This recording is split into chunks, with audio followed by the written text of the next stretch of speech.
it's not my job to take care of their feelings. It's actually respectful and benevolent for me to allow an adult human being to process their own emotion. Therapist Uncensored brings you decades of experience with interpersonal psychotherapy, relational neuroscience, modern attachment, and anything else they think will be helpful in healing humans. Now, here are your co-hosts, Dr. Ann Kelly and Sue Marriott.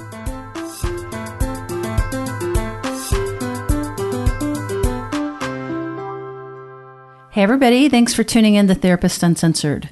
This month, we have pulled some of our older episodes and we've kind of cultivated a list for you that is designed to specifically give you support during this particularly difficult time.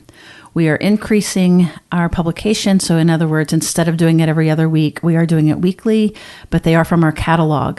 And the ones that we've picked, they're designed basically to give you content or support or connection with a particular guest that we think that you could use right now, today. We were right at the finish line with COVID and being able to get back to normal. And anytime you've been under stress and thinking it's about to be over and then that finish line moves, it's really tough, no matter what perspective you're coming from. So we hope that both by publishing more frequently and by curating the list to be able to provide you support during this hard time, that this will be really valuable for you. It's crazy because though some of these were recorded up to a year and a half ago, it's eerie that they are so relevant still today. We will be returning live, of course, soon. But in the meantime, my partner and I, Dr. Ann Kelly, send our love and support, and we hope that you enjoy these replays. Okay, let's get to it. We are super excited to have Jules here in the studio with us. Her name is Juliane Taylor-Shore. And she has been in private practice for 10 years. She founded IPNB Psychotherapy of Austin. That is a postgraduate training center for therapists. And it's an affordable counseling program in the community. And she is heavily influenced by IPNB, which is interpersonal neurobiology, neuroscience in general, philosophy, biology, and physics. So let's just jump right in. I love talking about boundaries because I'm really interested in interpersonal neurobiology. And I think good boundaries actually bring us closer to the people we care about. A lot of people get afraid when they hear the word boundary because they'll think, that somebody has a stick up their rear or something like that. Right. Or, if I'm really separate from my partner, if I have this really good psychological boundary, that's actually going to make me feel further away. But it won't. Or it sounds rejecting. If I have a really good boundary, am I going to actually reject my husband, my wife, my kid, my best friend? Or reject them or just hurt their feelings. Or hurt their feelings. Disappoint them. All of that would be a rupture in some way that would tear us apart, right? But my message for every client I've ever worked with about boundaries is actually that it brings us closer together. And so that's why I love talking about it, because I'm such a relationships are the healing agent, and I want to bring us closer to relationship. And so you're saying then that are the way, so or one of them. So setting boundaries is a way to be closer with someone. That's what I'm saying. Okay. So what do you think, Ann? I'm totally interested. I think what you're saying also is, why do you think our initial reaction to the word boundary feels almost slightly negative? It's a little prickly. It does. It's like a prickly feeling. Yeah, isn't it? It is. I think that's because we get taught that they're punishing. And they're not. Do you guys know Cheryl Strayed? She wrote Wild. She wrote Tiny Beautiful Things. Yes. She has that great short book with the quotes in it, the little green covered one. I can't remember the name of it now. I have this quote from her. Can I read it? Please. Oh, is that cool? Okay. Effed up people will try to tell you otherwise, but boundaries have nothing to do with whether you love someone or not. They are not judgments, punishments, or betrayals. They are purely peaceable thing. The basic principles you identify for yourself that define the behaviors you will tolerate from others, as well as the responses you will have to those behaviors. Boundaries teach people how to treat you, and they teach you how to respect yourself. There you go. That's not prickly. Okay, I'm no longer prickly. Right. And when she's talking about that, she's really talking about one of what I classify as 3 types of boundaries. So she's talking about more of the external or behavioral boundary.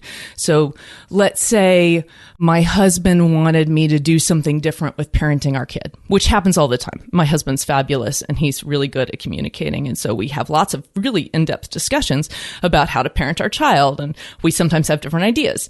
So let's say he felt a little undermined by an interaction. We had sort of the 3 of us together and he was asking for something.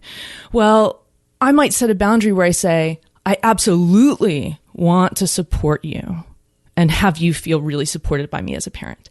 And I gotta say, love, that thing that you did, I actually can't be verbally supportive of it because I actually don't like that thing. Would it be okay if when that happens, I support you in a different way? And what's great is when we exert that kind of boundary, where it's a little nuanced, it can get us into a discussion with our partners where now we're co-creating the kind of experience we want. Because he can come back, because he has a good psychological boundary, yay, hubby, and he can say, oh, I see what you're saying about this. What if we had this kind of interaction with her? Yes, I can be completely supportive of that. Now we're in a different space where we're saying, oh, let's parent our daughter in this way. And if I hadn't stood up and said, actually, to be wholeheartedly behind that feels like I'm compromising myself. That doesn't feel good to me.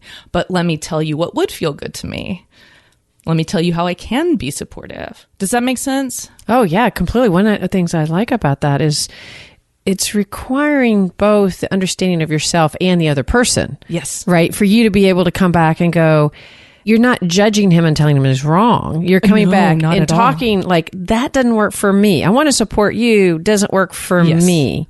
Yes. So there's room. I kind of think we talk about as having air between the 2 of you. Yes. Yes. Air between the 2 of you is so perfect. And I think you have to be able to do the 2 other kinds of boundaries in order to do the external or behavioral boundary well. Yeah, because actually what I was thinking was that all sounds great. How? How do you do that, Jen? When you're upset with him for doing something kind of wacky with your child. Like maybe he raised his voice really fast in a way, or actually this discussion was around he had executed a boundary with her without giving her a warning, but she's 4. So for me, a 4-year-old is probably not developmentally capable of remembering. So I want to give them a warning every time. So let's say she wasn't answering her father. He asked her a question and we're trying to teach her to be responsive. That's part of being a good relational person. We want her to answer him. And I might want to give a warning before, oh, hon, if you can't answer daddy, I'm going to have to turn the TV off. Rather than saying, that's it, TV's off, bad, right? So the first one feels better to me than the second one. Well, now we can talk about that. But I think where you're going is, yeah, Jules, sounds good. How am I supposed to do that in the moment? Exactly. That assumes you're in ventral vagal, right? That assumes I'm in ventral vagal. And the other 2 boundaries are what get me there. Okay, cool. Right. So you have your psychological boundary, which is that difference between you and me. It's the air you guys were talking about, right? The other one is a containing boundary. And that one's my boundary that says this behavior is okay. This is where healthy shame came in. I was listening to you guys' interview with Steve Finn the other day, and I was loving what he was talking about guilt being healthy shame, right? So I know when I've violated my containing boundary because I feel guilty, which is healthy shame. There's a problem when you don't have enough shame from that perspective. I want to have a containing boundary because not everything my little inner 4-year-old wants to do is appropriate as an adult human being. Sometimes she wants to slam doors and throw tantrums or go, right? Totally. Well, even just you saying that not everything that my 4-year-old wants to do is appropriate. Like that's a containing boundary. That's a containing boundary. Yeah, that's a containing boundary.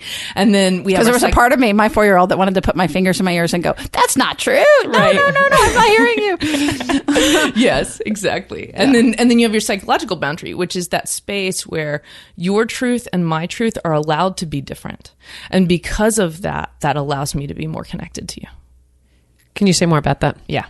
Here's a metaphor that was co-created with me and a client some years ago. And now I've shared it with so many clients, and I've shared it with my interns who train with me, and they're coming back reporting, my clients are coming back reporting, wow, this image really works. Oh, I love those. And so I'm going to share it. There's absolutely no research behind this other than the fact that we know actually from a right brain perspective that when you really tap into an image, a full meaning system can be accessed instantaneously. So that's why imagery work works so well for a lot of people. So this is just another piece of imagery work. So we'll lean into that science for this one. Perfect. Yeah. So imagine a Jell-O wall. It's a wall made of Jell-O. Mine is pink and sparkly. Make yours whatever color you want. And it's as thick as my arm. It's really huge. And the job of the Jell-O wall is to stop and slow down all of the input coming at me. And because it's slow, I get to ask two questions. One is this true or not true? And the other is this about me or not about me? And when I slow down and let me ask myself those questions, a lot of times what's happening is when, let's say, my partner or my daughter, my kid is 4 years old, she says things like, "Mommy, I hate you and I want a new family." You know, she's angry. Yeah, that's when you need like 4 Jell-O walls. That's when I need 4 Jell-O walls. And I have my Jell-O wall, and I can say, true or not true. Does she really want a new family? No, she doesn't really want a new family. Which is already She's calmed her mad. body. Mm-hmm. She's mad. She doesn't know how to say, "Mommy, I'm mad at you about this thing you said." She doesn't like the TV being turned off, for example, right? So there's that piece around true or not true, and about me, not about me. When she says, "I hate you and I want a new family," is that actually about me? Right. Or is that about her expressing an internal state in herself? And the thing is if it's not true and it's not about me, I kick it back out and it never touches my heart. And because it never touches my heart, I don't have to defend against it. Does that make sense? Absolutely. That's right. Yeah. And it allows my husband or my best friend or my client to have a very different view of the world without it hurting me. And because it doesn't hurt me, I can lean in.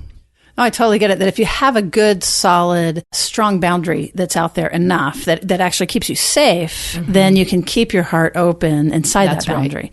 But when things are coming through, I always think of a garden fence. Yes. You know what I mean? And, I can invite people in or out or ask them to leave or, that there's some sort of modulation. But within that, then all these little new sprouts, like you can have the vulnerability because the only person that's in there is somebody that's going to take care of. Right. It's going to be safe. Right. But without the boundary, then, that's when you have the prickly pear cactuses and stuff going on because now I have to protect myself. And I don't have that protection out there. Is that kind of the general idea? That is the general idea. And that leads me to this thought about what happens if you, the gardener on the inside, is not safe for you. Mm-hmm. Oh, yes. This is the part where I got super excited about having you on. Yes, because I think actually of this. So let me talk about it from a left-brained way for a second so that everybody listening can wrap their heads around this from a scientific perspective before I move into more of a experiential explanation. And before we do that, do you want to, or shall I say just 1 or 2 sentences about what she means when she says left brain? Oh, go ahead. Left brain is the linear, logical, linguistic, typically literal. Yes. And one of the things to think about with the left brain is that it's past and future focused. So it's actually not centered in the here and now. It's not in the moment. It's worried about what happened to me before and what's about to happen to me next. It's very predicting. It's super predicting. It's an anticipatory. Yeah. And left brain loves logic. Because left brain loves the words that start with the letter L. It's the Excel spreadsheet. So the logical version is we're kind of built like a computer, or rather we built a computer kind of like us, which is a parallel processing system. And that's how I can breathe and my heart can beat and I can still have this conversation with you guys. So I have lots and lots of neural networks constantly active, and sometimes they're in communication with each other and sometimes they're not. That's the left brain explanation. The right brain explanation, and by right brain we mean... That's the jazz music.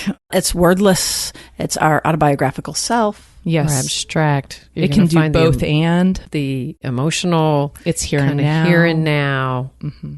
So that brain... It's where the self is located. Exactly. The sense of the self is absolutely right dominant. And so when we're in that more right brain mode, the right brain doesn't like this whole logical version of it. And it kind of experiences the world in more of a metaphorical way. And so it doesn't think of us having neural networks. It thinks of us as having inner people. Or inner like characters. Mm-hmm. Some of my clients, and this is true for me as well, not all my parts are people. Some of my parts are like octopi and things. But it's usually got a lot of imagery in it. It's usually got a sense of its own voice, a sense of its own character. So I think about using the containing boundary and the psychological boundary, that jello wall, between myself, my true self, and my inner parts as well.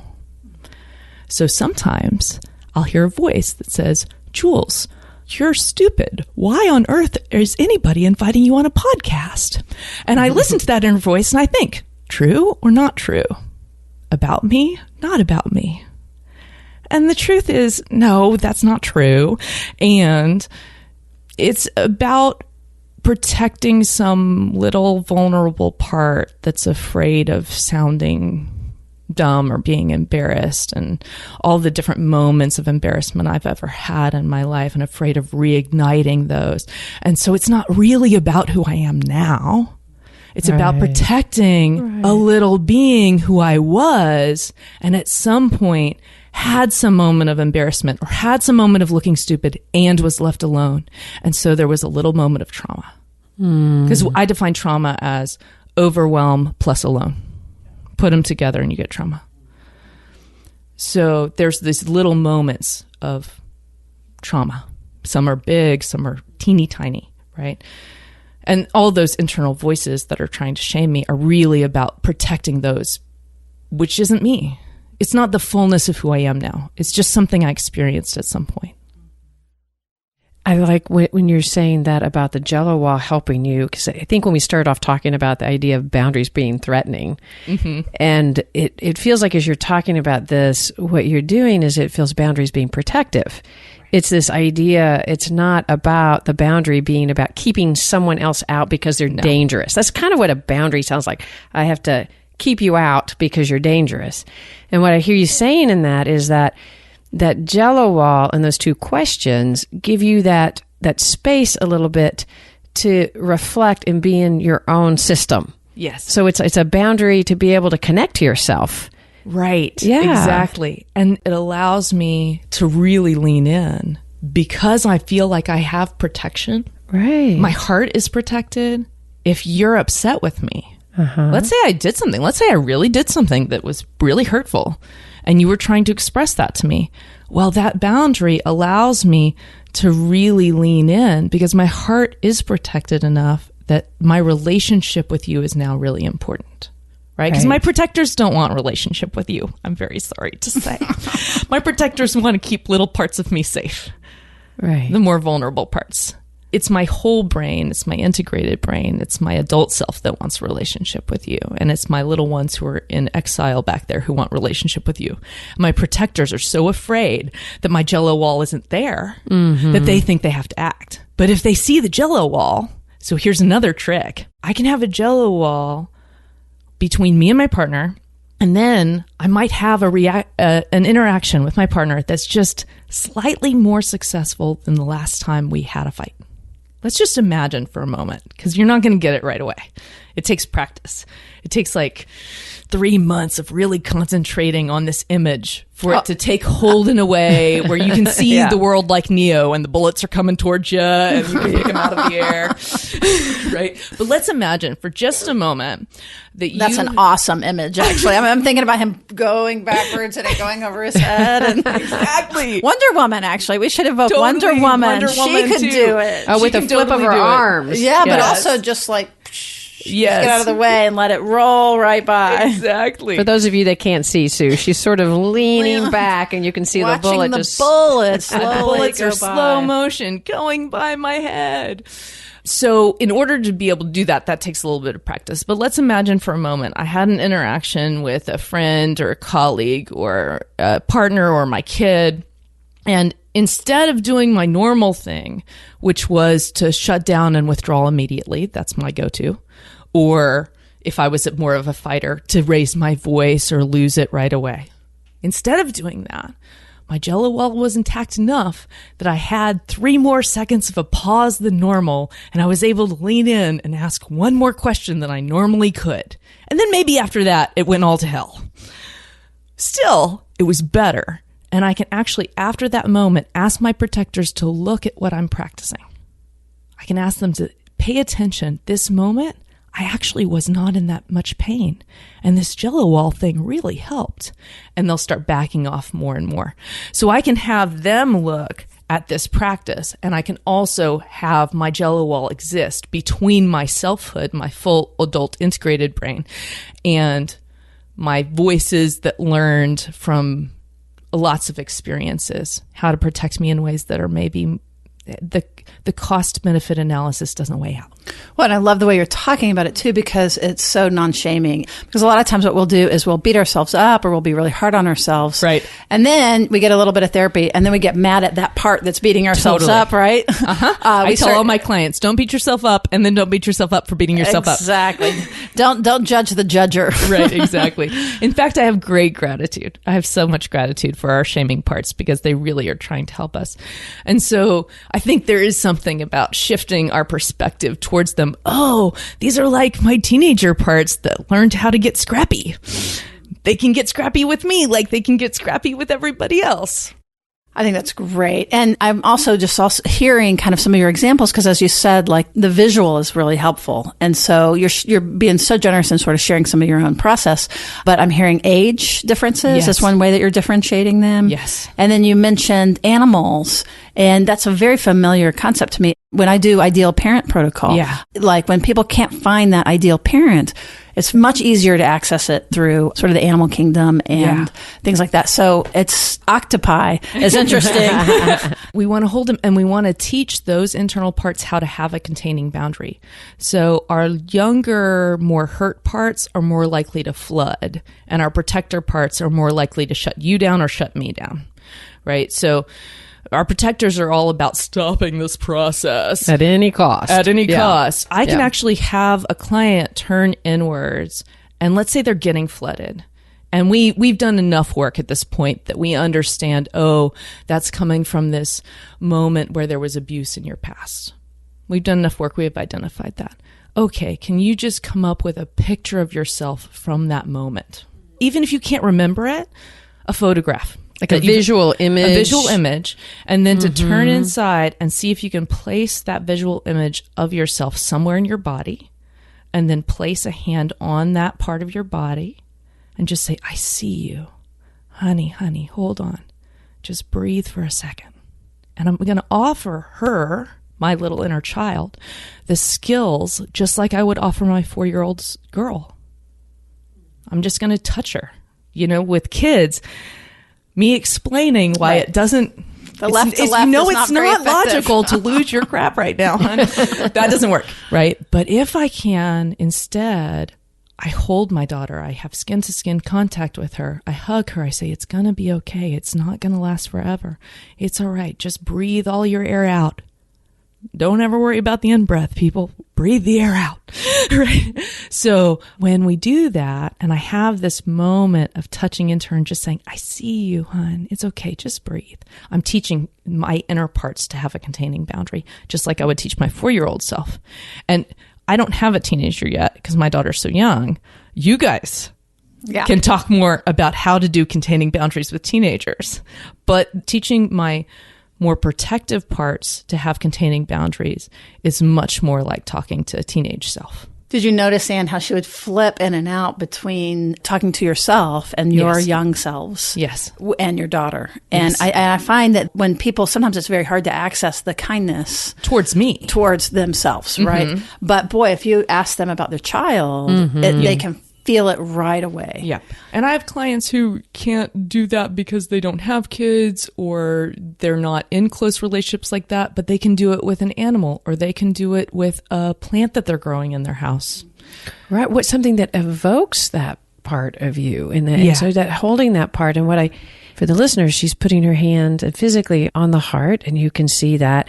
And so it's that containing part. And I like what you were saying earlier, just to bring it back, that in being able to give that younger self a sense of being attended to and comforted, that younger self then develops, you are really healing that younger self in that process. It's not just a moment by moment. Managing. You're not just managing, because through the touch, what you're doing is you're healing, and you're saying that's the part, that inner part, to say, oh, wait, just because what my husband or wife just did is so triggery to me. I think so often in partnerships or in any relationship, mother-child, that the anticipation of the threat is so scary that our protector mode has to come out faster. And I think what I hear you saying is, by tending to that younger part, then that younger part feels calmer and not as threatened in general when that outside activity starts happening. Right. And really what I'm offering is a disconfirming experience. Yes. It's a mismatch between what that part of me experienced. Because one of the things, the reason they're so overwhelmed is because they were alone. Right? Preventing trauma in each other and our kids is actually really, really easy to do. What we need is to not leave people alone. You mean not leave them alone with their feelings, or with their feelings in that moment? Right. That's right. Right. So it's true no matter what kind of trauma you're talking about. But if you have a moment of connection immediately after something was overwhelming, your body will begin to make a coherent narrative of it. And because of that, it won't get stored in only implicit memory. It'll get stored in explicit memory as well. And now it just becomes a part of my whole story, and not something that's going to pop up and overwhelm me. Yeah, not a fragmented piece. Right. So our brains, our right prefrontal cortex, for those of you who don't know, is actually one of the weightier parts of our brain. So it's actually way bigger on the right side than it is on the left side. And one of the things that our bodies have evolved to do is to utilize our ability to share each other's nervous systems in order to contain what is uncontainable in a single nervous system. And that right prefrontal cortex is all the neuron juice that's needed to do that very big job, is to feel the edge between you and me and the connection between you and me at the same time. I think that point you're making is so essential to what we're talking about. So I kind of want to talk about, kind of slow it down just a little bit so that people can take a little time to absorb that. Yeah. Because what I hear you talking about is that the individual nervous system isn't meant to survive alone. No. And we can't. We are vulnerable little bodies. And when we feel alone, especially in an intense traumatic moment, that in and of itself, the aloneness is what's a threat. It's not just the trauma, but the aloneness, because our body says that's not safe. Right. In group, we actually think we can handle just about anything. Yes. But on our own, we can't. We can't. So we need each other's system. That's we need a co-regulatory system. Right. And so what I hear you saying, which is really beautiful, is that you can be also your own co-regulatory system. That's right. Yeah. By putting so your in hand. our grown-up brains, once I have that whole prefrontal cortex totally developed, then I now have a relational system inside myself where I don't have to feel alone, even in moments when technically there's nobody around. And so all of you, if you've been following some of the history of the podcast, I was thinking about people that are on the more avoidant, dismissive blue side of things. That's me. And that we can fight this. Like our whole survival is based on not knowing that we need exactly the thing that you're describing so sweetly, Anne. The need itself can be its own threat. Yes. So this can get so complicated, but like once we get that buy-in of like, oh, this is what I need, right, then now this is a downhill thing. Right. But sometimes there's this first thing of, yes, everyone listening right now, that we are social beings, and it doesn't matter if you don't have friends or if you're not partnered or anything like that, that we still need this co-regulatory system. And with myself, I know this is true in my own therapeutic history, and with some of my clients who I work with a lot of people who are more on that blue side. Sometimes developing really conscious relationship with these good boundaries, containing boundaries, and good psychological boundaries within my own system is needed before it feels safe enough to admit that I have the need for others. Mm-hmm. And so sometimes you can start with you. And start with building your relationship with you and your internal voices or neural networks or parts or people, whatever language works for you.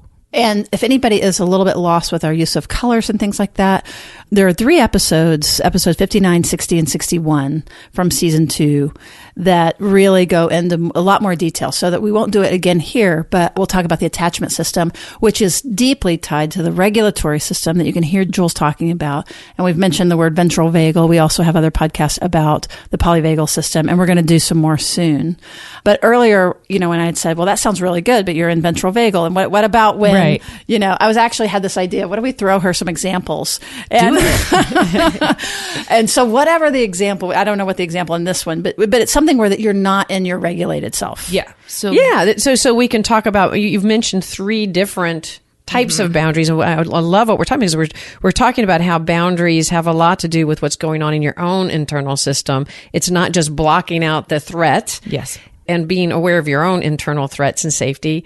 And then we're talking about in relationships, how do you have boundaries? Like you said, the external boundaries, the psychological, the containing. So let's throw some examples out of her. And I love it. And talk about and we'll have you narrate through what happens. Yes. Right. Well, I guess one of the examples, you were talking about you and your husband having this dialogue about parenting, right? And y'all were able to co-regulate and kind of get down to it. What happens when you've got your Jello wall and you're saying, is it about me? But the answer is yes. Because is it true? Yes. Because your husband or your wife is saying, I don't know, what would be the example? Like, okay, here's really one. did. Here's one. Yeah. I am terrible at turning on my cell phone. I have the ringer off constantly. Having one's phone is just easier for me. So I never turn my ringer on, because who knows who's calling me in this moment. My poor husband, he can never get a hold of me. I feel so bad. And I try to remember, I won't always remember to turn the ringer back on, but I try to remember at the end of work to call him or text him and let him know I'm on my way home. Do you need anything? Sort of make contact. What happens if for like 3 weeks in a row, I totally forget, which has totally happened. He has every right to come to me with a little bit of a complaint and say, we talked about you being unreachable. Is there some way you could be reachable? We've talked about this and you're not doing it. Wah. So I look at that and I say, true or not true? True. About me, not about me. About me. Well, that should make it in. And then if everything's going really well with my internal dialogue, right, where you don't fall into your horrible right. So person let's say I did for a second. Yeah. Let's say I went into a total shame attack, because I've got lots of that internal core shame stuff going on. Let's say I go into an internal shame attack in that moment, and my protectors want to defend against it. This is not that big a deal. I'm never home that late. I don't know why you're worried. Let me talk you out of your worry. You guys know how that goes. Oh, totally. Right. So instead of that, in that moment, I identify the little part of me that's having the shame attack. It's flooding. And she's going, we're terrible. See, I don't even know why he's married to me. I don't deserve him. Wah! Right? She's doing this thing. And I have a really good Jello wall between me and her. And I say, true or not true? About me, not about me. And I say, nope, not true, not about me. But it is about this internal sense that it's really hard for her to remember that when we do something that's wrong, it doesn't mean I am wrong. It's really hard for her to remember. He's upset with you, and you can see his activation. Totally. And he has every right to be. And she's sitting there and she can't remember the difference between I am bad and I did bad. So my first job is or to that hold, he's bad. Or that he's bad, right? Well, those that's my eyes look teenager like he's self. bad, yeah. My teenager self says he's making a big deal out of nothing, i.e. blame. And my internal little part is saying, right? So now I need to contain both of them. Yeah. So I loved, you guys did a segment not that long ago, I think, on pausing in order to do emotional regulation. First, stop and do the opposite. What you guys are talking about is containing your protectors. I loved it. I was like, yay, we're talking about containing protectors. So first, I have to stop that teenager part from saying, you're worried about nothing. Don't be ridiculous, right? All of the judgment. And because I'm a marriage and family therapist, I'm good enough not to say it out loud, but I totally think it, and it's not like he can't tell.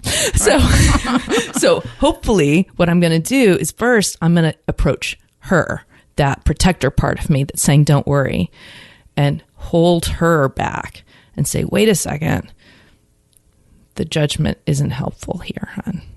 I totally get it. You're afraid for this other one, but don't worry, I got this. Then I go to the little one and remind her, we didn't learn this early on, but it's true. Being bad, doing bad, different. And so are you actually doing this? I'm actually doing this in my mind, right. But because I've practiced so much, now it happens like lightning. In the beginning, it took like 5 minutes. I had to go, hold on, babe, time out for a sec. Let me go do the thing so that I can approach you in a way that works. But now it's so rapid, I could do the teeniest little thing like, and I just touched my heart and touched her in my mind's eye and just reminded her doing something that's wrong or hurt somebody is not the same as being bad. And I've worked that mantra so many times now that it feels like lightning fast, right? So I touch that little part of me. My protector feels safe, can step back. And now I can lean into him and say, you know what? You are totally right. You are right to be angry, and I am really sorry. I'm dropping you. I'm dropping you. Yeah, and I will do better. And because I can feel it in my body, right. I allowed myself to feel it. Yeah, that's right. Right, feel that you've affected him. Then, we don't change our behavior without the emotional juice, right? I can't think my way into changing. You had to take him in. I had to take him in. I had to feel the healthy shame part that's going to actually allow me to change that behavior and remind me, oh yeah, I need to pay more attention to being with him. And this need to know where I am is totally fine and normal, because there's a part of me that says, why do you need to know where I am? But of course he does. He's my person.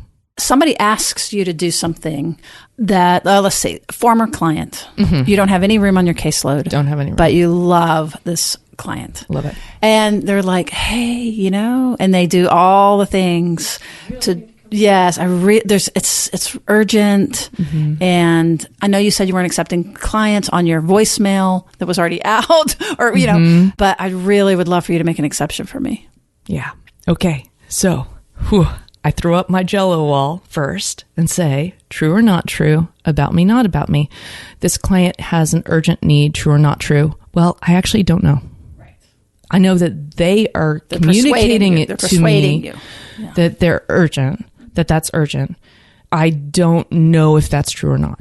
So I'm in an I don't know there. Can you make an exception for me?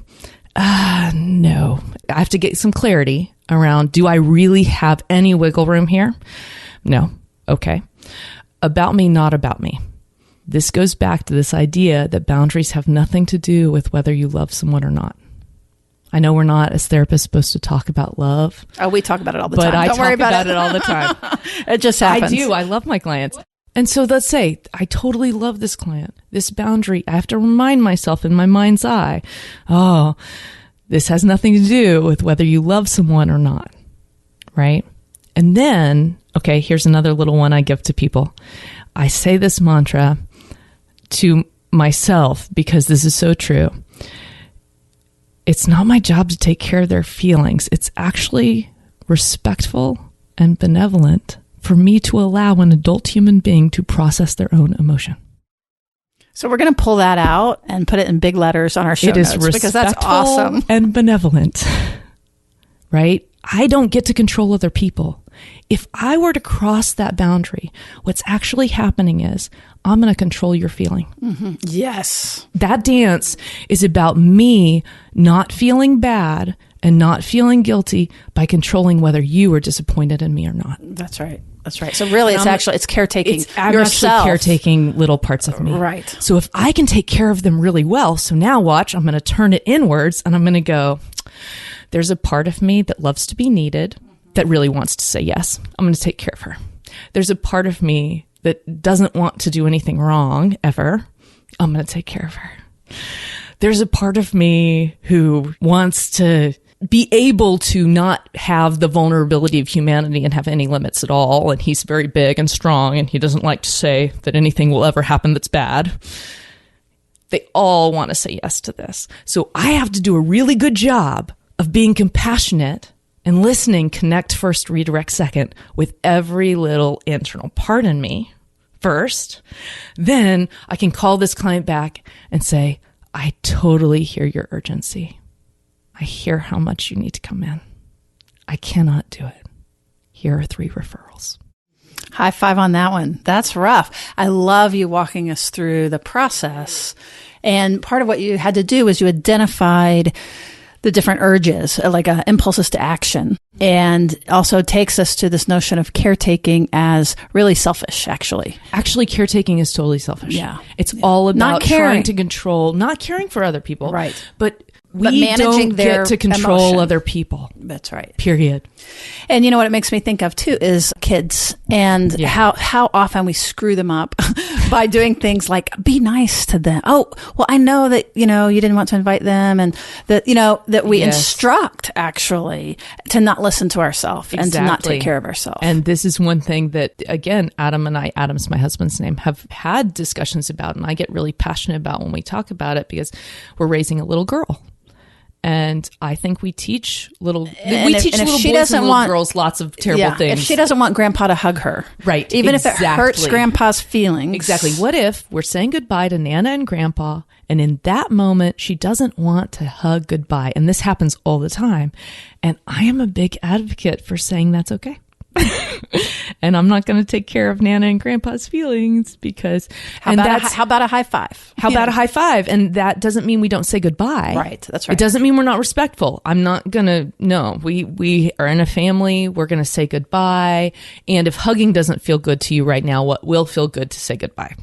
Yeah, rather than we really honor the relational connection, which honors both the self and the needs of the other, that both are included.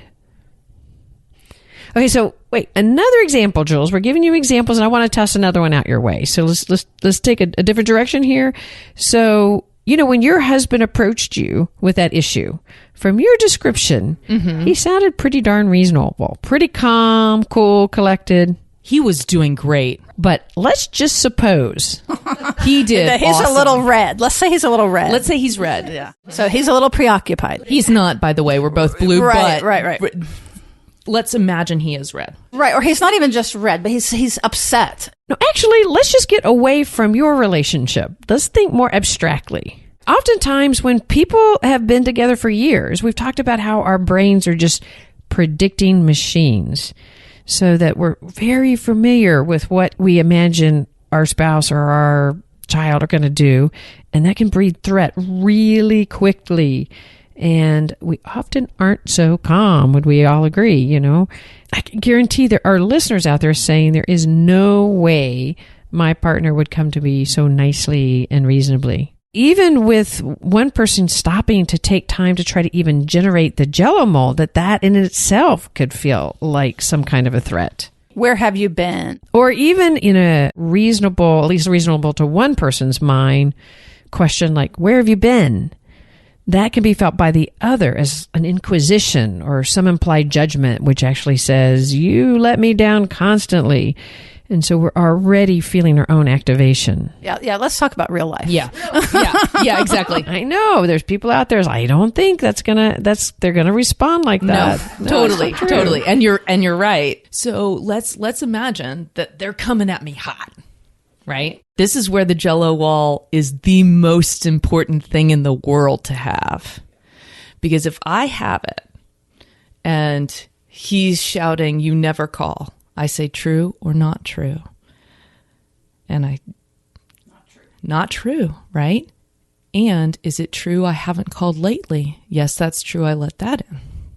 Right? So you can do it with this nuanced thing. So he's raising his voice. Is that about me or not about me? It is not about me.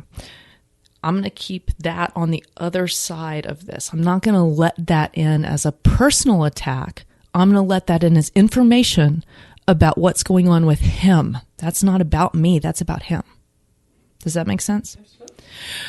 And so I can say things like, I totally get why you're upset. I cannot talk to you while you're yelling. Let's take a pause. Love it. Because what it immediately I let does in that little bit. That's right. Well, I did something bad. And it keeps you engaged in this co-regulation process. Right. So he needs something in that moment from you, even though he's not articulating it well. Right. But you can, by you keeping yourself safe enough and not hoovering in the fear of the eyes or the tone of voice or what have you, now you're more social. Basically, your neural system is it stays intact enough to be able to use your voice and your eyes and your words to help give him something right there and then in the moment of what he needs too. Yes, and still maintain a boundary where it's actually not okay for you to yell at me. Right. So I'm going to take a pause. Right. Of course, if you can't even figure out, is it true, not true? Is it about me, not me? Because you're just so overstimulated and activated and you don't have the space. Yeah, and sometimes we need the space. I call it relational jujitsu. Jujitsu is that form of martial arts where you help the person's throwing a punch and you actually utilize their energy to help sweep them away from your body. It's the same kind of thing. It's relational jujitsu, and that's all about being able to stay regulated on my side of the net, right? So this guy, Terry Real, who I absolutely love, a couples counselor who's fabulous, talks about by the way, we have him scheduled for a podcast soon. So yay, everybody tune into that one. Jules. He's so great. So he talks about being in a couple like being in a tennis match. And if I am in a tennis match and I run over to your side to tell you how to hit the ball better, that's not going to work out so well. And if I throw down my racket and run away, that's not going to work so well, right? I can't control what's happening on the other side of the net. All I can do is control what's happening on my side of the net. And the more I do that, the more I'm able to stay in relationship with you, even if you're the one having a bad day. And you're able to stay with me if you're doing that same work, even if I'm the one having a bad day. So some days, great day for me, hard day for my relationship, hard day for you. Some days, great day for you, great day for me, great day for relationship.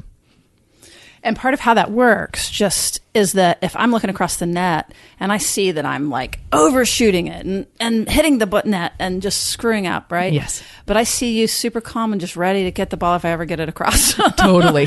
Then it's going to calm my body down. Yeah. So that whatever's going on that I'm freaking out to begin with, again, that's this neuroception that like I'm going to just naturally begin to Wi-Fi sync with you. Mm-hmm. And so it's a very strong position to not be getting mad because I can't get the ball over the net or that I'm tossing it at you too hard or whatever the problem is. Right. But that you're just dealing with your side of the street. And as I look over there, like all is well in the world. And now I want to come to you or I want to use Because the truth is, I love you like crazy. Why on earth would I want to bring anything other than my best self unless I'm so triggered I need to turn inwards and take care of me? That's great. Love it. You guys, everybody's getting some fantastic therapy. And how about we go over one last time, just name the three. Sure. You got your external boundary. That's the, I don't want to talk to you when you're raising your voice at me. Great. External boundary. Or I'd love to see you, but I can't. But I can't. I can't right now. Right. Or I can't ever. Period. That's possible. Right. Or it's the concept of having to say no. It's the concept of having to say no to something, right? That's great. And then there's the psychological boundary. That's your Jello wall. That's that separation between you and me, separation between true self and parts of self. And then you have your containing boundary. And that's the one that stops you from acting out. So if my containing boundary is in place and my partner is yelling at me, I will not allow myself to yell at them. And I can use that containing boundary by teaching my internal parts to be more contained, to stand behind me, to trust my strong adult integrated brain to handle this. That's great. Yeah. Fantastic.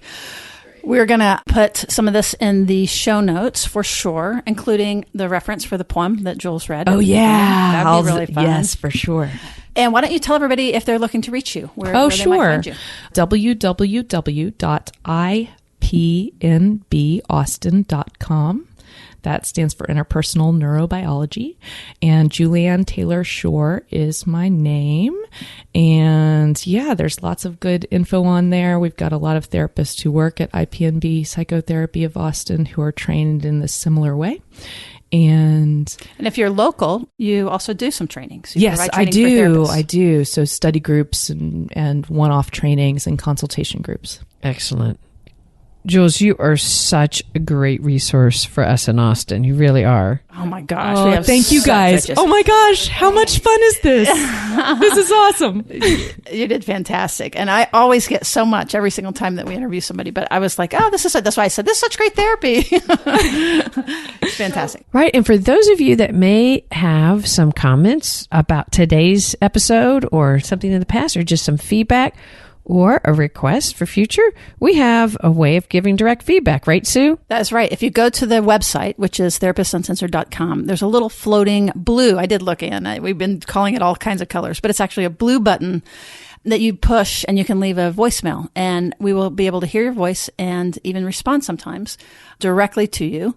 And what we will be doing is incorporating some of this feedback on our show in the future. So be sure, and we would love to hear any thoughts, any challenges, your favorite takeaways from the episode today, and any more of what you want to hear about, and particularly for season 3, like we're looking ahead for season 3. So would love to hear your feedback on that.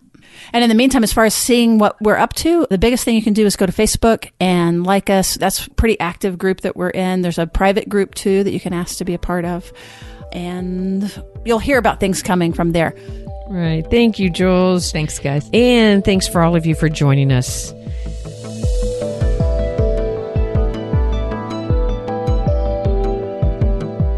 Therapist Uncensored is Ann Kelly and Sue Marriott. This podcast is edited by Jack Anderson.